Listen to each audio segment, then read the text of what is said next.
Assalamualaikum warahmatullahi wabarakatuh.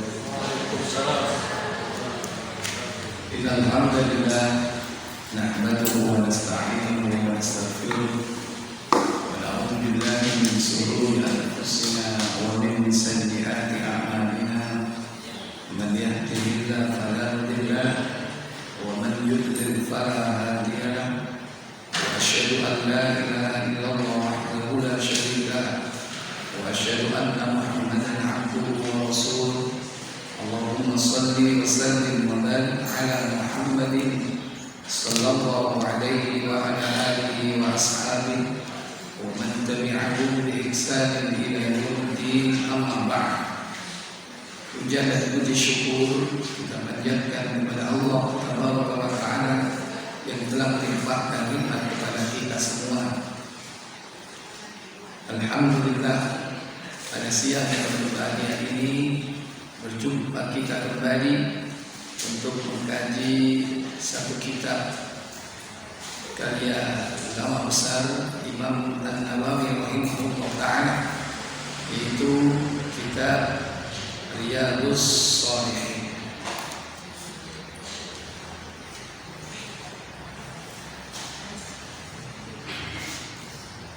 Semoga salawat dan salam selalu tetap terlimpah kepada junjungan kita baginda Nabi Muhammad sallallahu alaihi wasallam, demikian pula untuk keluarga beliau, keturunan beliau, para sahabat beliau, dan seluruh pengikut-pengikutnya hingga tegaknya hari kiamat. Para ibu, saudari yang dirahmati Allah Tabaraka wa Ta'ala, kita lanjutkan sekarang hadis keberapa? Hadis yang ke-25.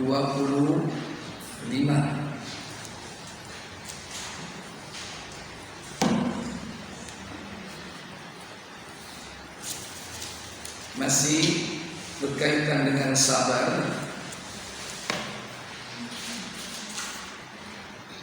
Ini kemarin sudah dibacakan atau belum? Sudah. Sarahnya belum ya? 25 ini sudah atau belum? Oh iya. Baik. Hadis yang ke-25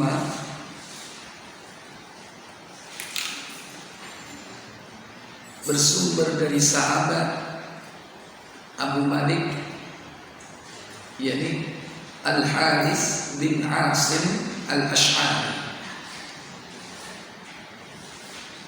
Wa an Abi Malik, dari Abu Malik,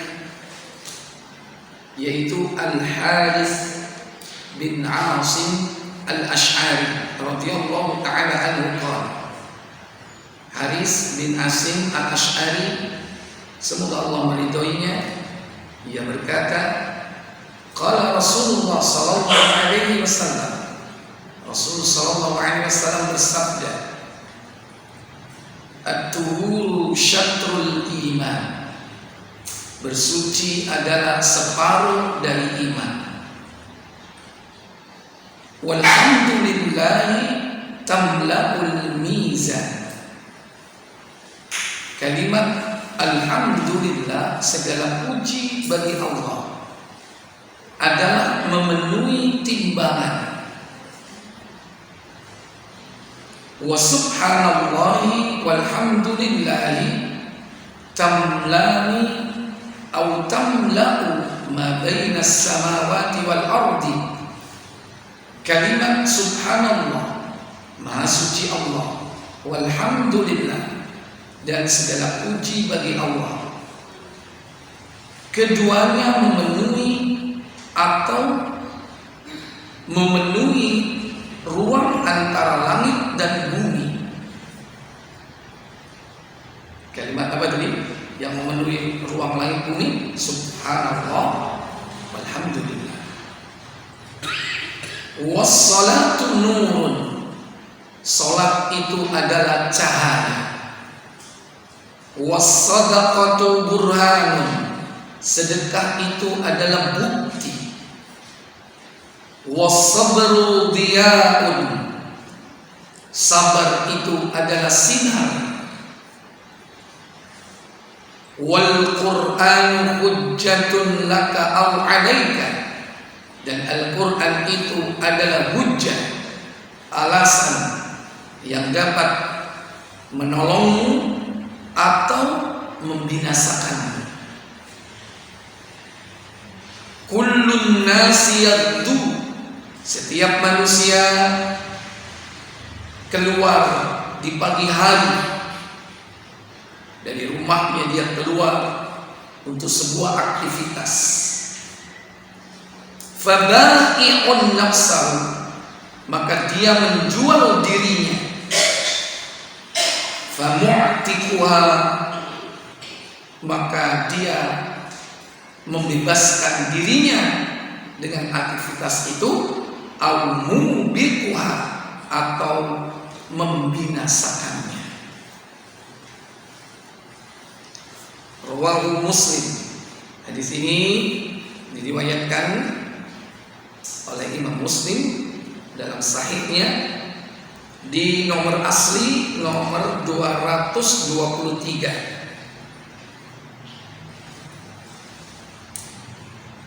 Ya. Baik. Kemudian apa yang bisa kita petik, yakni dari hadis tersebut ada beberapa poin di sini.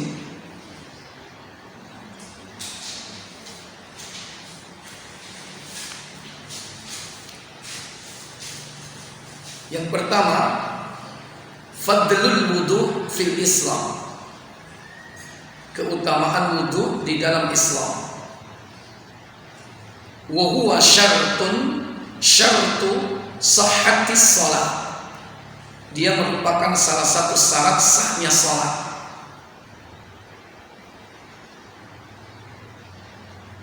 Jadi keutamaan wudu yang dimaksud di sini adalah bersuci.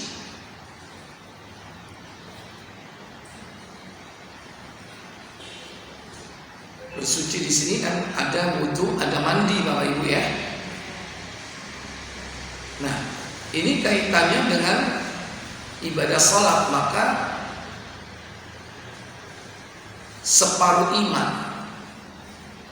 Dikatakan dalam hadis itu, at-tuhuru, bersuci itu separuh iman. Tapi di sini dijelaskan oleh Syekh Syalim bin Id Al-Hilali, yakni syarat sahnya sholat. Apa kaitannya dengan iman? Ternyata Allah Tabaraka wa Ta'ala itu pernah menyebut sholat itu dengan iman. Allah menyebut sholat itu dengan iman.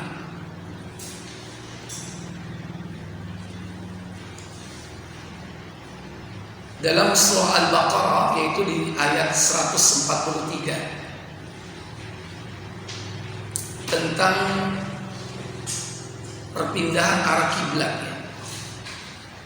bahwa para sahabat itu takut kalau sholatnya yang dulu menghadap Baitul Maqdis itu tidak diterima.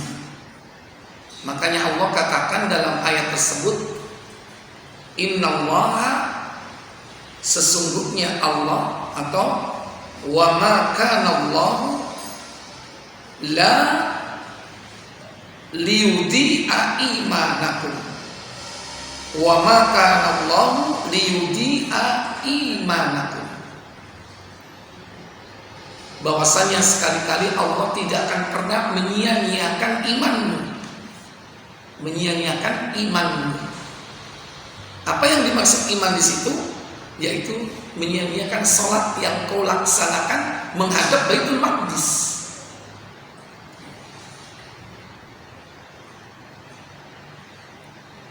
Dalam ayat tersebut Allah berfirman, wa kadzalika ja'alnakum ummatan wasatan litakunu syuhada'a 'alan nasi wa yakuna ar-rasulu 'alaikum syahida wa ma ja'alna al-qiblata allati kunta 'alaiha illa lina'lama man yattabi'ur rasula mimman yanqalibu 'ala aqibaihi wa in kanat lakabiratan illa 'alal ladzina hadallah wa ma kana Allahu liyudhi'a imanakum innallaha bin-nasi laraufur rahim. Kata Allah, wa kadzalika ja'alnakum ummatan wasata. Demikianlah kami menjadikan kalian sebagai umat pertengahan, ummatan wasatan, umat pertengahan. Tidak ekstrim ke kanan, tidak ekstrim ke kiri. Nanti Ahlus Sunnah wal Jamaah itu juga sebagai manhaj yang wasat, al-wasat. Tidak ke kanan, tidak ke kiri. Tidak Qadariyah dan tidak Jabariyah. Tidak Sufiyah dan juga tidak Mu'tazilah. Tidak Syiah, tidak Khawarij, ya, tengah-tengah antara itu manhaj Ahlus Sunnah. Islam juga begitu. Tidak ekstrim sebagaimana Yahudi, tidak ekstrim sebagaimana Nasrani. Karena keduanya menyimpang, bertolak belakang. Islam itu adalah umat yang wasat. Litakunu syuhada'a 'alan nasi, agar kalian itu menjadi saksi untuk seluruh umat manusia. Wa yakuna ar-rasul syahid 'alaikum syahida, dan agar Rasulullah itu menjadi saksi atas dirimu. Rasul menjadi saksi atas dirimu, dirimu menjadi saksi atas seluruh umat manusia. Makanya nanti umat Nabi Nuh itu ditanya oleh Allah, apa benar? Nabi Nuh ditanya oleh Allah, apa benar kau sudah menunaikan kewajibanmu menyampaikan risalah al-Islam, tauhid? Sudah wahai Allah, dipanggil umat Nabi Nuh. Apa benar Nuh sudah melakukannya? Tidak wahai Allah. Wahai Nuh, apakah kau punya saksi? Nabi Nuh menjawab, ada wahai Allah. Siapa saksinya? Muhammad sallallahu alaihi wasallam dan umatnya. Jadi kita ini umat yang hebat, menjadi saksi perjalanan para nabi-nabi sebelum kita. Kenapa? Karena Allah sudah menjelaskan semua itu dalam Al-Quran, dan kita membacanya setiap hari. Makanya Al-Quran itu sebagai ilmu, bukan sekedar ilmu atau ilmal yaqin, ya, tapi betul-betul menjadi hakul yakin, ilmu yang hak. Baik. Wa ma ja'alna al-qiblata allati kunta 'alaiha, dan kami tidak menetapkan kiblat yang menjadi kiblatmu sekarang ini, yaitu Ka'bah. Sementara dulu kan Baitul Maqdis. Tidaklah kami menetapkan kiblat itu illa melainkan lina'lama, agar kami mengetahui mayyattabi'ur rasula, siapa orang-orang yang mengikuti para rasul. Tidak semata-mata fanatik, tidak semata-mata karena takut kepada orang Yahudi atau fanatik kepada arah kiblat, yaitu Baitul Maqdis.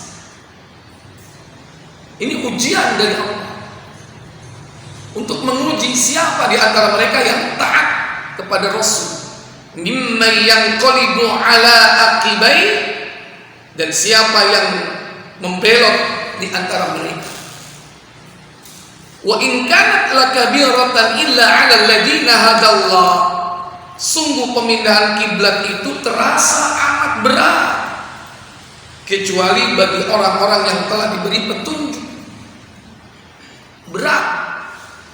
Apalagi orang Yahudi udah memprovokasi, mengatakan bahwa Nabi Muhammad itu orang nggak waras. Sayaqulus sufaha minan nasi ma wallahum kiblati an kiblatihimul lati kanu 'alaiha. Orang-orang bodoh mengatakan bahwa kenapa mereka memindah kiblatnya dari Baitul Maqdis ke Masjidil Haram. Padahal tidak demikian. Semata-mata Allah menguji keimanan seseorang. Nah, baru kemudian Allah menegaskan, wa ma kana Allah, dan tidaklah Allah liyudhi'a, menyia-nyiakan imanakum, imanmu. Apa maksudnya? Salatmu yang kau lakukan selama 16 bulan atau 17 bulan menghadap ke arah Baitul Maqdis. Allah nggak menyia-nyiakan. Jadi yang dimaksud di sini iman itu adalah sholat. Allah menyebut sholat dengan iman. Maka dalam hadis tersebut disebut apa? At-tuhur syatrul iman. Bersuci adalah separuh iman. Bersuci adalah separuh dari sholat. Sholat tidak akan sah jika tidak bersuci.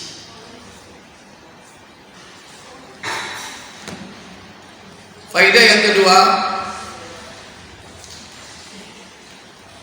al-a'mal yakunu laha wazanun yawmal qiyamati fatafkilu wa takhifu wa takhifu. Hada yuthbitul mizan, bahwasanya amal itu nanti akan ditimbang di hari kiamat. Maka ada yang berat, ada yang ringan. Hadza yusbitul mizan, dan ini merupakan penetapan adanya mizan. Jadi mizan itu nanti ada penimbangan amal. Dan kalau kita ingin berjumpa dengan Nabi, salah satunya kita dianjurkan untuk mencari beliau di mana? Di mizan.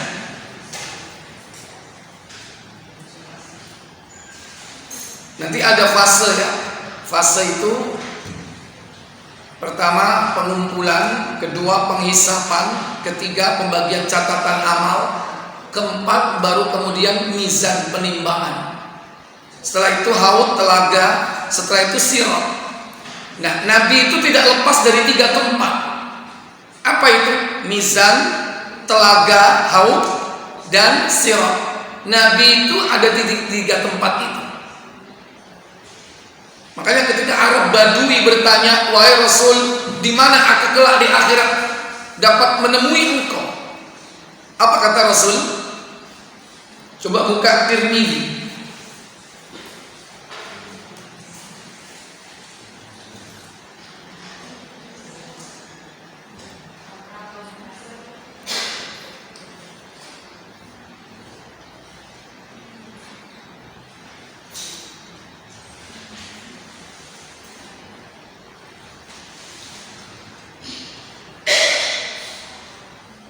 (2433)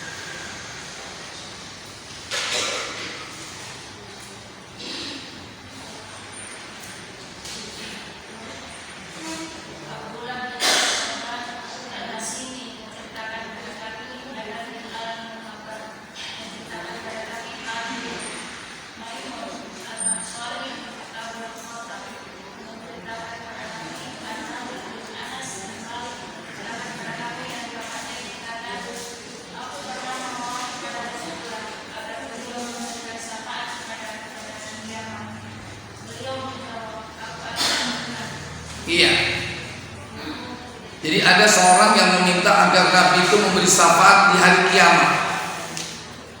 Dari Anas bin Malik ya. Dari bapaknya, berarti dari Malik. Maka ketika diminta demikian, Nabi mengatakan ana fa'ilun, aku akan lakukan itu. Terus dia bertanya, apa katanya?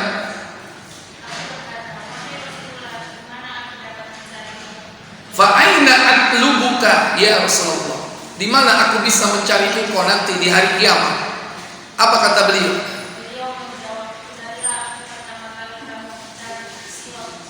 Iya. Nabi mengatakan utlubni awwalu ma tatlubni ala sirat. Carilah aku pertama kali di sirat. Padahal sirat ini justru yang terakhir ya. Jadi poin di sini hanya menyebutkan poin-poinnya aja, secara random, secara acak, tidak secara kronologi. Karena sirat ini setelah mizan, sirat itu setelah telaga. Karena sirat itu penentuan apakah dia jatuh ke neraka ataukah dia selamat mencapai surga. Itu justru yang terakhir, fase sirat. Jadi di sini tidak berurutan. Kemudian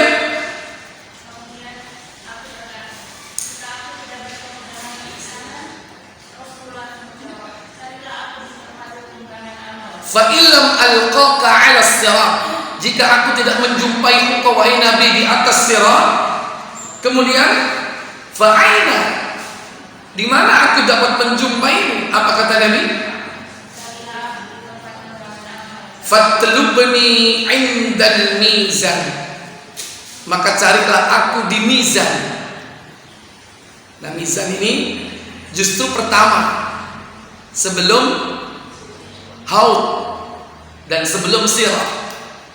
Sebelum sirat, bahkan sebelum haud atau telaga ya. Itu pertama mizan. Nah, mizan tapi setelah apa? Hisab. Nanti setelah hisab itu ada pembagian catatan amal, baru kemudian mizan. Karena nanti catatannya itu akan ditimpa. Ya, baik, lanjut. Fa'in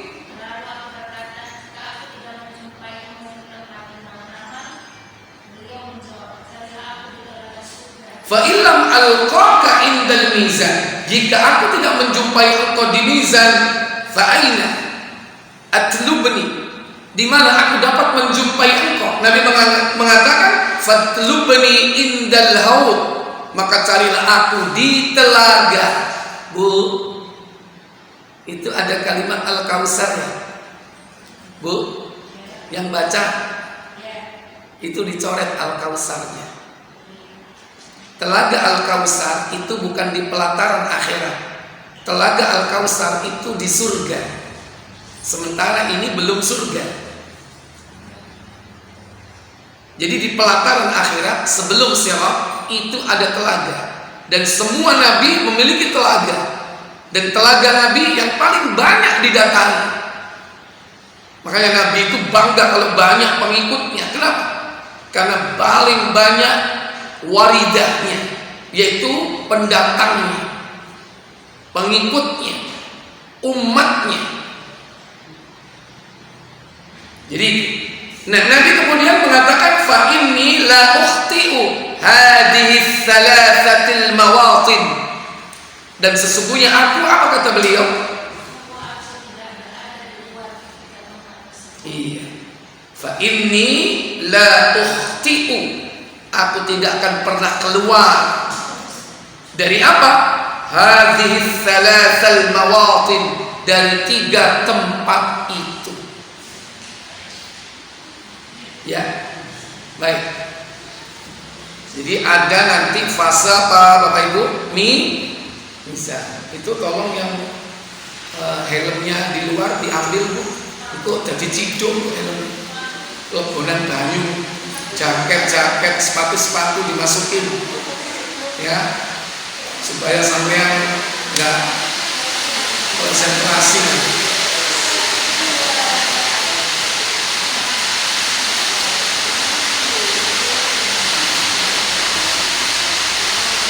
Semua sandalnya aja dimasukin.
Baik, Bapak Ibu, kita lanjutkan.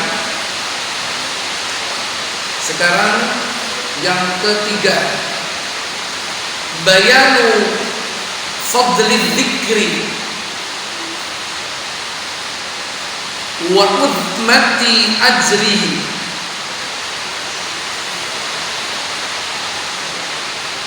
Penjelasan tentang keutamaan zikir dan besarnya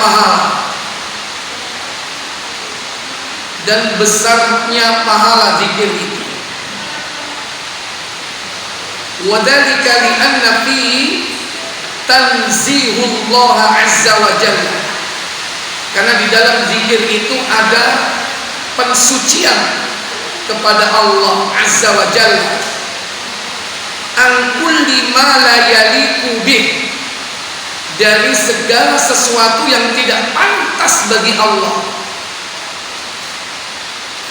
wa izharul iftiqari lahu, dan menunjukkan bahwa kita ini berhajat atau butuh, rasa butuh kita kepadanya, yaitu butuh kepada Allah. Yaqul, dengan mengatakan alhamdulillah, segala puji bagi Allah. Jadi hadis ini menjelaskan tentang keutamaan zikir. Disebutkan tadi di situ apa? Alhamdulillah. Itu memenuhi apa? Timbangan.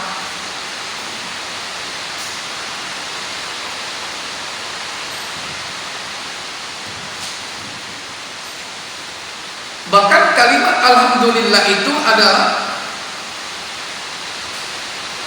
sebaik-baik doa. Seutama-utama doa itu adalah alhamdulillah.